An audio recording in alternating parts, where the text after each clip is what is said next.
Assalamualaikum warahmatullahi wabarakatuh. Perkenalkan saya Purwa Junindi Gita Syani dengan angka 211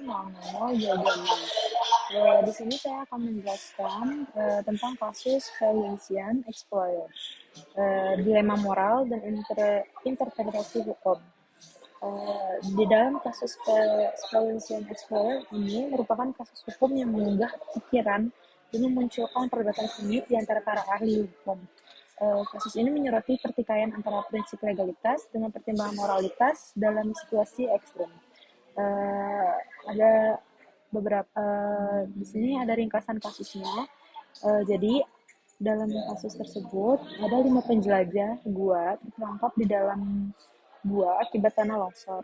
Persediaan mereka menipis dan setelah beberapa hari itu mereka menyadari bahwa hanya ada 4 orang yang dapat bertahan hidup dengan memakan daging korban kelima. Mereka pun mengambil keputusan berat untuk mengundi siapa yang akan dikorbankan. Lalu yang termuda lah di antara mereka yaitu Roger Whitmore terpilih dan dibunuh untuk memberi makan yang lain. Ketika mereka berhasil diselamatkan, mereka diadili atas ketuduhan pembunuhan Roger Whitmore. Keputusan pengadilan menjadi perdebatan sengit karena ada beberapa pandangan para hakim yang berbeda. Yang pertama itu ada Hakim Chief Justice Tiffany. Hakim ini menyatakan para terdakwa bersalah berdasarkan undang-undang pembunuhan yang berlaku di Newgate. Menurutnya, situasi yang mereka alami ini tidak dapat dikategorikan sebagai kebutuhan yang membenarkan pembunuhan. Namun, beliau juga merekomendasikan kepada staf eksekutif untuk memberikan gerasi atas dasar kemanusiaan. Langkah ini menuai kritik dari just chatting yang melihatnya sebagai pelanggaran terhadap pemisahan kekuasaan. Lalu kedua ada Hakim Justice Foster. Berbeda pendapat dengan Chief Justice Tiffany, menurutnya para terdakwa ini tidak bersalah atas pembunuhannya. Beliau menerapkan prinsip ketika alasan hukum tidak ada lagi, hukum itu sendiri pun tidak ada. Maksudnya di sini dalam situasi darurat tersebut, undang-undang pembunuhan dianggap tidak lagi berlaku karena para terdakwa tidak memiliki pilihan lain untuk menyelamatkan diri. Lalu yang ketiga di sini ada Justice Tati. Ia setuju dengan pandangan Justice Foster tentang tidak bersalahnya para terdakwa. Beliau mengkritik Hakim Chief Justice Trelawney lantaran lebih mengedepankan pertimbangan politis dengan merekomendasikan migrasi. Justice Tati ini menegaskan pentingnya moralitas dalam pengambilan keputusan hukum. Lalu yang keempat ada Justice Ken. Berdiri berseberangan dengan Justice Foster dan Justice Tating, beliau berpendapat para terdakwa tetap bersalah atas pembunuhan dan tidak setuju dengan rekomendasi gerasi dari Chief Justice Trelawney. Menurutnya, para terdakwa harus dihukum atas kejahatan mereka meskipun situasi yang mereka hadapi sangat sulit. Lalu yang terakhir ada Justice Mandy.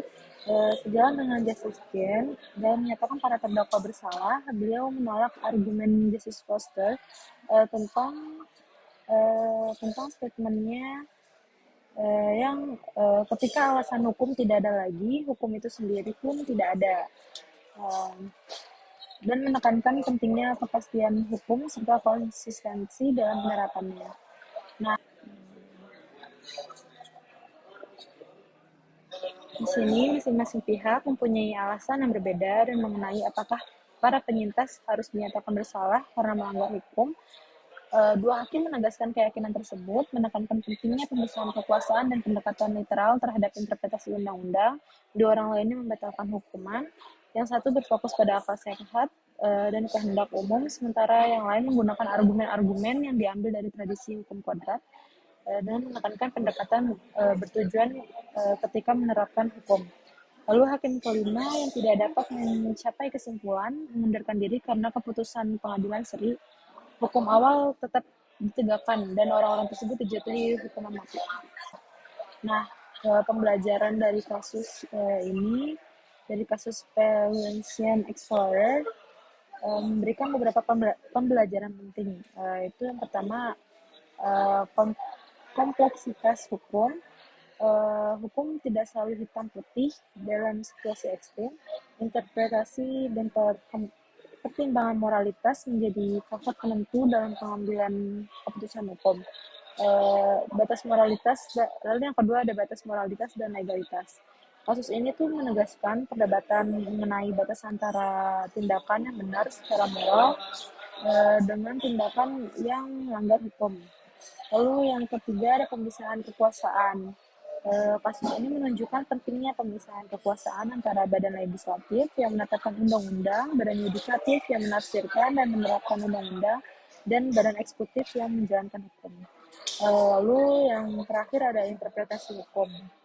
Para hakim memiliki kewenangan untuk menafsirkan undang-undang dengan mempertimbangkan berbagai faktor seperti keadilan dan moralitas. Mungkin cukup sekian yang bisa saya sampaikan. Kurang lebihnya mohon dimaafkan. Assalamualaikum warahmatullahi wabarakatuh.